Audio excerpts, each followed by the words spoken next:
오늘 우리에게 주신 하나님의 말씀 구약성경 사사기 4장 1절에서 5절까지의 말씀입니다.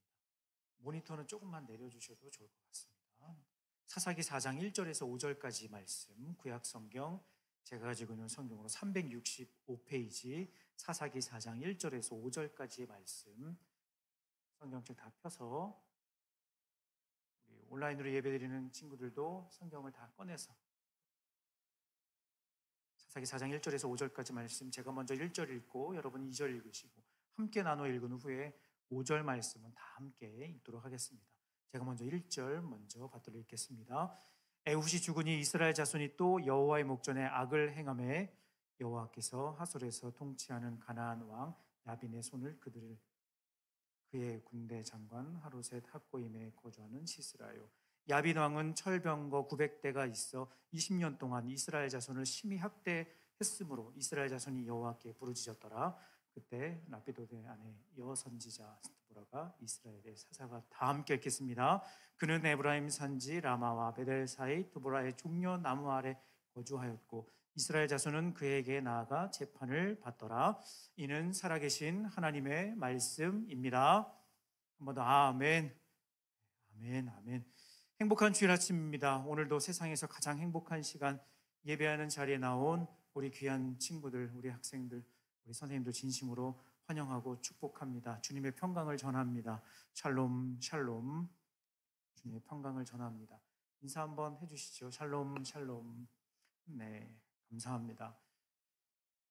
매달 마지막 주는 이렇게 찬양 예배로 올려드립니다. 뒤에서 찬양하면서 수련회 온 것 같았어요. 여기가 수양관이었으면 좋겠다라는 생각도 했어요. 잠시 세상에 무거운 짐 내려놓고 고민됐던 거, 힘들었던 거 다 내려놓고 우리 수련회 가면 그렇잖아요. 그렇죠? 네. 수양에 가면 그렇잖아요. 그렇죠?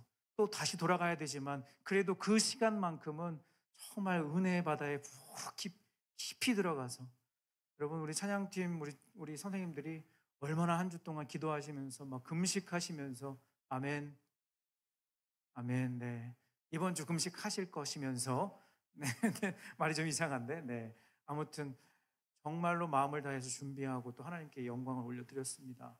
너무나 감사한 시간이라고 생각합니다. 지난 한 주는 진짜 봄이 왔음을 실감할 수 있었던 시간이었습니다. 길가에 핀 개나리, 벚꽃 여러분 봤어요? 못 봤죠. 마음의 여유가 없어서 아직 많이는 아닌데 예고편처럼 여기저기 봄이 손짓하며 나왔어요 하는 그런 느낌을 저는 잠시 받았는데 여러분은 힘들었죠. 그렇죠? 너무나 바쁜 매일의 일상이지만 그래도 하나님의 창조의 섭리를 따라 계절이 달라지고 있으니 이렇게 우리에게 새 봄을 허락해 주신 하나님께 감사하며 그 봄의 생명력이 우리 마음 가운데 충만할 수 있기를 간절히 바랍니다. 아멘. 그리고 오늘은 교회 절기로 종려주일로 지키게 됩니다. 종려주일이란 고난주간이 시작되는 첫날로 예수님께서 십자가의 고난을 받으시기 위해 예루살렘 성으로 들어오신 날입니다. 예수님께서 예루살렘 성에 입성하실 때 수많은 사람들이 종려나무 가지를 들고 호산나 호산나 다윗의 자손이요 이렇게 외치고 예수님을 환영했던 것에서 유래된 절기입니다. 우리가 평소에도 우리를 구원하신 십자가의 은혜를 기억하지만 특별히 이번 한 주간 더 깊은 묵상의 자리에 나아가 예수님의 십자가의 사랑을 더 실체로 마음속에 새기는 시간이 되었으면 좋겠습니다. 그리고 광고 시간에 또 말씀드리겠지만 매일 저녁 9시 제가 여러분을 찾아갑니다. 유튜브로 이번 한 주간 매일 저녁 라이브 방송을 하려고 해요. 성경 읽기 잠깐 같이 하고 같이 기도해드리는 시간을 가지려고 합니다. 매일 저녁 9시 사랑엔 알림이 설정돼 있으면 좋겠다. 그렇죠? 이렇게 또 대놓고 광고. 지난주에 어제 영상이 하나가 올라갔는데 혹시 봤어요? 잘 못 봤군요. 이건 뭐 관계없는 거니까 나중에 얘기할게요. 계속되는 사사기 시리즈 말씀입니다. 2주 동안 온니엘과 에훗의 이야기를 살펴보았습니다. 다음은 각 사사가 그 임무를 마무리하고 마치는 시점에서 기록된 말씀인데요. 같이 한번 읽어볼게요. 사사기 3장 11절 말씀 자막으로 준비되어 있습니다. 사사기 3장 11절 시작. 그 땅이 평온한 지 40년에 그나스의 아들 온니엘이 죽었더라. 사사기 3장 30절 말씀입니다. 같이 읽겠습니다. 그날에 모압이 이스라엘 수하에 굴복하며 그 땅이 80년 동안 평온하였더라. 온니엘과 에훗이 사명을 다한 그 시점에서 기록된 말씀인데 공통적으로 나오는 단어가 있다면 바로 평안입니다. 그런데 이 평안함이 그리 오래 지속되지 못할 것 같은 불안감은 저만 느끼는 감정은 아닐 것이라 생각합니다. 이것은 마치 심수련과 베로나가 벌써 운명을 달리하면 안 되는데 역시나 she's not gone. 안 보는구나. 그냥 뜨길래 검색해 봤어요. 안 죽었대요. 그렇게 끝난다고? 아니. 그렇게 평안함이 이어진다고? 아닐걸. 이라고 하는 불안한 예측. 역시나 사건은 또다시 발생하고 말았습니다. 오늘 본문 4장 1절 말씀에 보니 에훗이 죽으니 이스라엘 자손이 또 여호와의 목전에 악을 행하매라고 성경이 기록하고 있습니다. 중요하게 우리가 눈여겨봐야 할 단어가 있다면 또라는 단어입니다. 여러분이 어렸을 때 부모님으로부터, 조금 더 정확히 말하면 엄마로부터 정말 많이 들었던 표현이 있다면 짧고 굵게 야! 또! 이 말일 거예요. 요즘에도 그런 말 들어요? 안 듣죠? 그렇죠. 그런 말씀 안 하시죠? 요즘에 무슨 말씀, 엄마가 무슨 말 해주세요? 아무 말 안 하세요? 그래요. 네. 야! 또! 라는 말을 어렸을 때 굉장히 많이 들었을 거예요.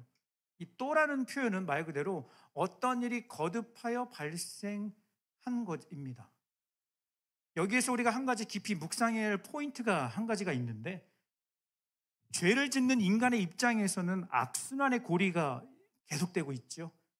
그래서 사사기 시리즈를 시작하면서 말씀드렸던 것처럼 이 말씀을 읽고 묵상하다 보면 여러분의 마음이 굉장히 불편해질 거라고 얘기했어요. 그리고 정말 집중하고 몰입해서 읽으면 화가 날 수도 있다고 얘기했습니다. 왜? 저와 여러분의 실체를 만나기 때문에 그렇다는 거죠. 이스라엘 백성들이 죄의 굴레에서 벗어나지 못하는 모습을 보며 어떻게 그럴 수 있는가, 이건 해도 너무한 건 아닌가라는 생각이 듭니다. 그때 하나님은 우리에게 물어보십니다. 그럼 너는? 우리는 할 말이 없어요. 하지만 창조주 하나님의 입장에서는 악순환의 고리가 아니라 은총과 자비의 고리, 끝까지 절대 포기하지 않으시는 하나님이심을 우리는 깨닫게 된다는 겁니다. 실패하고 넘어지지만 다시 일으켜 세워주시고 또 죄짓고 하나님의 마음을 아프게 하지만 그럼에도 불구하고 다시 손잡아 일으켜주시는 우리 하나님, 얼마나 감사한가. 계속되는 하나님의 용서와 자비의 고리 가운데 오늘은 또 다른 사사 한 사람을 만나게 됩니다. 그는 드보라입니다. 이름만 들어도 딱 느낌이 오지요? 여성입니다. 이 드보라라고 하는 이름은, 이름의 의미는 벌, 꿀벌, 이런 의미가 있다고 해요. 실제로 조셉이나 데니엘 같은 성경 인물 이름을 지금도 많이 쓰는 것처럼 이 데보라라고 하는, 이 드보라라고 하는 미국 이름을 미국 사람들이 많이 쓴 걸로 제가 알고 있어요. 이름이 참 예쁘잖아요, 그렇죠? 꿀벌, 의미도 되게 좋아요, 그렇죠? 하나님께서 이 여인을 이스라엘의 사사로 들어 사용을 하십니다. 그런데 우리가 이 드보라라고 하는 인물에 대해 가지고 있는 오해를 한 가지 풀고 가야 될 것 같아요. 그 오해가 무엇인가 하면 드보라에게는 걸크러쉬, 여장군의 이미지가 있다는 그런 오해입니다. 우리가 성경을 겉핥기식으로 읽어서 그렇지 실제로 전쟁에 나가서 싸운 사람은 드보라가 아니라 바락이라는 사람이었어요. 그런데 이 사사기 말씀을 그냥 이렇게 쭉 읽다 보면 여선지자, 여사사, 전쟁에 나가. 뒤에 이제 이따가 얘기하겠지만 엽기적인 살인 사건도 막 일어나거든요. 그냥 대충 이렇게 읽다 보니까 그 사람이 그 사람으로 착각하고 오해한다는 거예요.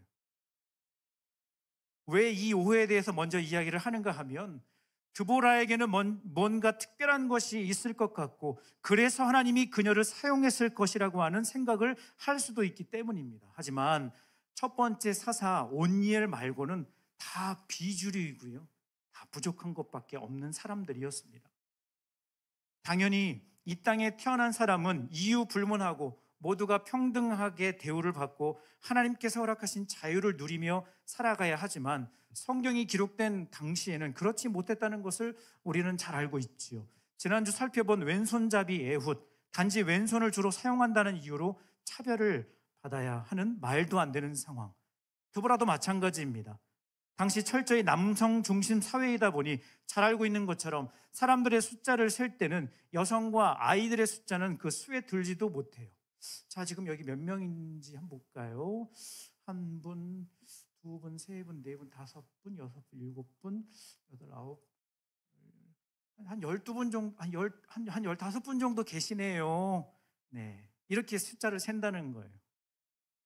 말이 돼요, 안 돼요? 네, 말이 안 돼요. 그렇죠? 그런 시대적 상황 속에서 하나님은 사람들의 상식을 깨뜨리시고 하나님의 특별한 방식으로 일하신다는 거예요. 죄의 굴레를 벗어나지 못한 이스라엘 백성들을 위해 하나님은 이번에 가나안 왕 야빈이라는 회초리를 사용하십니다.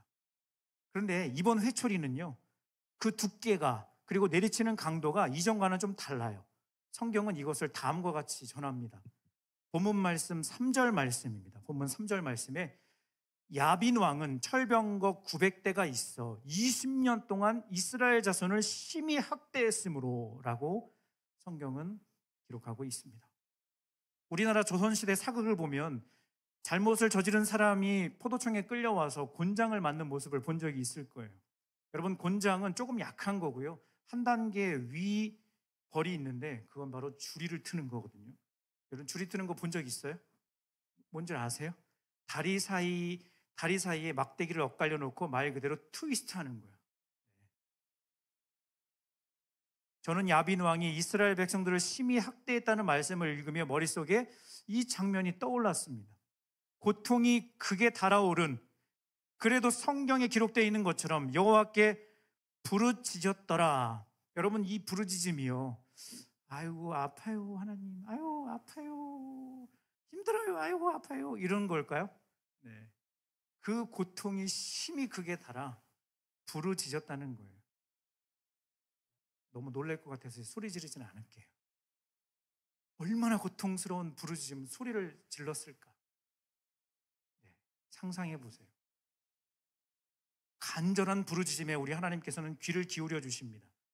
그리고 랍비돗의 아내 여선지자 드보라를 사사로 사용하십니다. 그런데 이 드보라가 등장하는 장면이 참 의미가 있는 것이, 성경은 굳이 드보라가 종려나무 아래 거주하였고 이스라엘 백성들은 그녀에게 나아가 재판을 받았다고 기록하고 있다는 사실입니다. 앞에서 드보라라고 하는 이름의 뜻이 뭐라고 그랬죠? 꿀벌이라고 얘기했습니다. 그리고 그녀가 지금 어디에 거주하고 있다고요? 종려나무에 거주하고 있다고. 종려나무 아래. 사랑하는 여러분, 오늘도 말씀을 준비하면서 제가 소름 끼칠 정도로 놀라운 것은 그저 사사기 본문에 따라 순서에 따라서 말씀을 전하는데, 오늘이 종려주일이라는 것과 오늘 본문에 이 종려나무가 등장하여 우리에게 전해주는 메시지가 있음을 발견하고 제가 놀라지 않을 수 없었다는 거예요. 여러분은 그런가 보다 그러잖아요, 그렇죠? 설교자인 저는요, 오늘이 종려주일이에요. 그런데 오늘 본문에 사사기 순서 본문 말씀에 따라 이 드보라라고 하는 여인을 살펴보는데 의미 있는 이 메시지를 확인하며 놀라지 않을 수 없었다는 겁니다. 여러분, 종려나무는 야자나무과의 상록 교목이고요, 생명과 승리를 상징합니다. 그리고 그 열매가 매우 달콤하여서 마치 꿀과 같았다고 합니다. 그래서 어떤 사람들은 이 종려나무를 꿀나무라고 불렀다고도 해요. 이 정도 말씀드렸더니 여러분들에게 떠오르는 이미지가 있을 겁니다. 바로 시편 19편 10절 말씀에 하나님의 말씀이 송이꿀보다 더 달다는 표현입니다. 그렇습니다. 성경은 지금 우리에게 사사 드보라를 통해 무너지고 낙심한 인생이 다시 회복되고 살 수 있는 길은 오직 송이꿀보다 더 달콤한 말씀, 살아계신 하나님의 말씀으로만 그것이 가능하다는 메시지를 강력하게 전해주고 있다는 사실입니다. 그리고 이 여선지자 드보라는 전달자 메신저의 역할을 감당하는 사사라고 할 수 있습니다. 드보라는 다른 사사와 달리 직접 나가서 싸우지 않습니다. 함께 읽진 않았지만 연결되는 스토리 6절 말씀에 보면 사람을 보내 아비노함의 아들 바락이라는 사람을 불러 그로 하여금 대신 싸우게 하는 것을 볼 수 있습니다. 이스라엘 백성들을 살리시고 회복시키실 계획이 드보라를 통해 전달되고 바락이 그 미션을 실행하는 역할을 감당하고 있는 거죠. 전운이 감돌며 긴장감이 고조되는 가운데 바락과 함께 하는 1만 명의 군대와 야빈의 군대 장관 시스라가 이끄는 군대 그리고 철병거 900대가 강가에서 맞붙게 됩니다. 바로 그 순간 드보라가 외칩니다. 사사기 4장 14절 상반절 말씀입니다. 한번 자막을 한번 같이 읽어볼게요. 4장 14절 상반절 시작.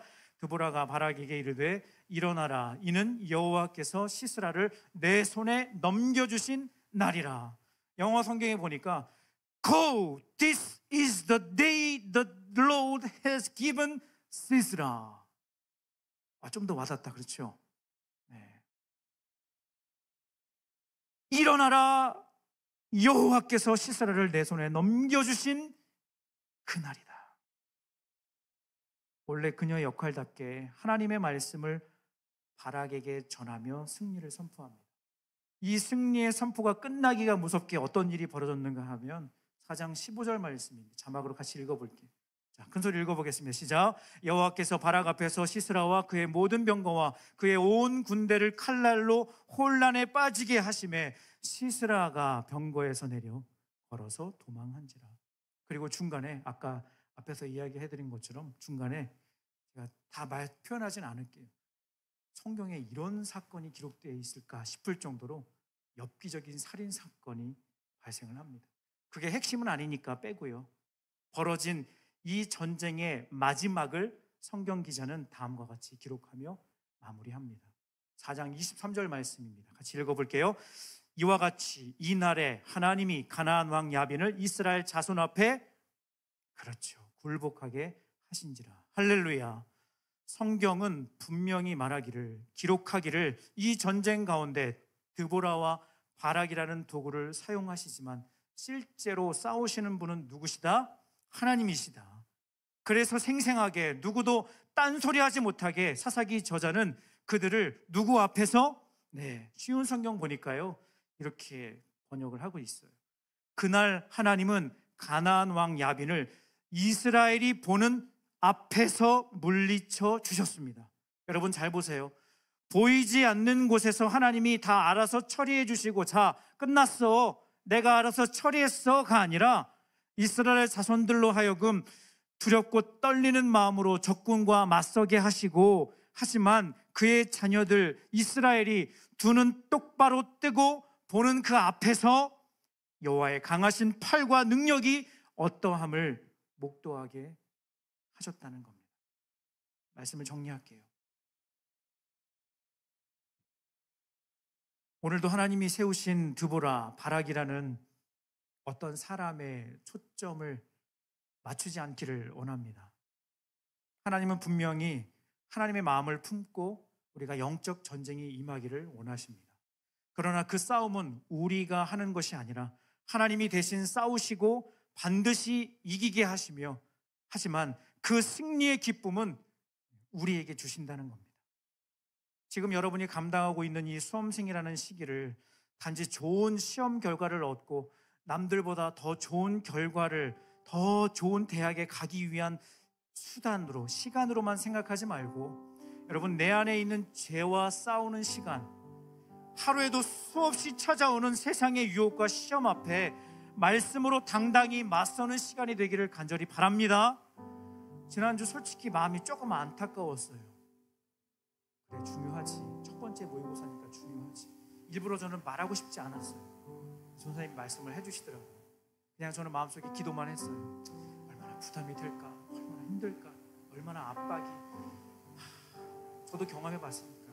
여러분 얼마 안 됐어요, 저요. 네, 너무 이렇게 목사님 때랑 달라요 이렇게 생각하지 마세요. 저도요, 제가 그때 얘기 드렸잖아요. 치열한 이 강남 8학군이라는 정말 정말 입시 전쟁 아니 입시 지옥 아니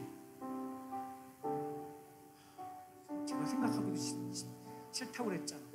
저 고등학교 시절 저 어디 나왔다 그랬죠? 네, 대상문고 나왔다고요. 네. 그냥 상문고 아니에요. 대상문고 나왔다고. 근데요 요즘에 제가 말씀드렸잖아요. 학교 근처에도 잘 안 가고 지나갈 때 얼굴 이렇게 돌리고 가요. 진짜로요. 너무 힘들었거든. 너무 그때가 떠올리기가 싫었거든. 그냥 진짜 말씀 붙잡고 그 아침에 묵상하면서 하나님 오늘도 살려주세요. 저는 가진 것도 없고요. 저희 집안은 엄마가 슬퍼도 아빠가 뭘 도와줄 그게 없어요. 그냥 저는 이 은혜 붙잡고 살고 싶어요. 이 말씀 붙잡고 승리하고 싶어요. 그렇게 버텼습니다. 여러분, 제가 여러분을 다 이해한다고 하면 진짜 거짓말이지만 그래도요, 저를 너무 멀리 보지 마세요. 그래도 생각보다 그렇게 오래되진 않았어요. 그래서 조금 더, 그리고 이 치열한 입시 전쟁, 이 환경을 저도 조금은 겪었기 때문에 그래도 조금은 여러분의 마음이 어떨지 제가 생각은 할 수 있어요. 그래서 마음이 안타까워요. 지난주 첫 번째 시험을 앞두고 학생들이 교회에 평소보다 안 왔어요. 왜 그래야 하는가? 왜 집에 지금 앉아 있는가? 온라인으로 예배 드리는 친구들이요, 미안해, 그래도 온라인 예배 드린다고 켰는데 왜 나보고 뭐라 그래? 근데 그래요. 왜 그래야만 하는가? 여러분, 제가 기준을 명확하게 정해드릴게요. 온라인으로 예배 드리더라도 진짜 내가 모니터 끌어안고 펑펑 울 자신 있다 그러면 온라인 예배 드리세요. 우리 친구들이요. 다른 친구들은 말고, 우리 고등학교 2학년까지 말고 우리 여러분들만 진짜 집에서 온라인 예배 드리는데 모니터 끌어안고 펑펑 울 자신 있으면 온라인 예배 드리라고. 그러지 않으면 여기 오라고. 여기 와서 무릎 꿇고, 여기 와서 두 손 들고 찬양하고, 여기 와서 하나님 나 너무 힘듭니다, 나 너무 괴롭습니다, 여기 와서 몸부림치라고. 여러분의 지난 한 주간의 삶이 어떠했는지 하나님만 아세요. 이스라엘 백성들처럼 또 실수하고 넘어졌잖아요. 그렇죠? 하나님 앞에 부끄러운 모습도 너무 많았잖아요. 그렇죠? 그래서 마음이 너무 심히 괴롭잖아요. 그렇죠? 그래서 여러분들에게 더 강력하게 얘기해주고 싶은 거예요. 넘어지더라도 여기 와서 엎어지라고. 이 중요한 시간에, 이 소중한 시간들을 보내는 여러분들이요, 이 시간을 정말 말씀 붙잡고 여러분이 살아가면요, 하나님이 진짜 책임져 주신다니까. 왜 의심의 눈으로 바라보는 거니? 하나님 여러분 인생 반드시 책임지신다니까요. 아멘. 아멘이시죠? 오늘부터 고난주간이 시작이 됩니다. 십자가에서 나의 죄를 위해 물과 피를 다 쏟아주시고 다 이루었다 말씀하신 예수님의 그 말씀이 여러분의 삶에 실체로 다가올 수 있기를 바랍니다. 그리고 십자가에서 이미 우리에게 승리를 허락해 주셨으니 세상 앞에 주눅들지 말고 말씀으로 당당하게 살아가는 주의 자녀들 되기를 간절히 소망합니다. 아멘이시지요? 아멘입니다.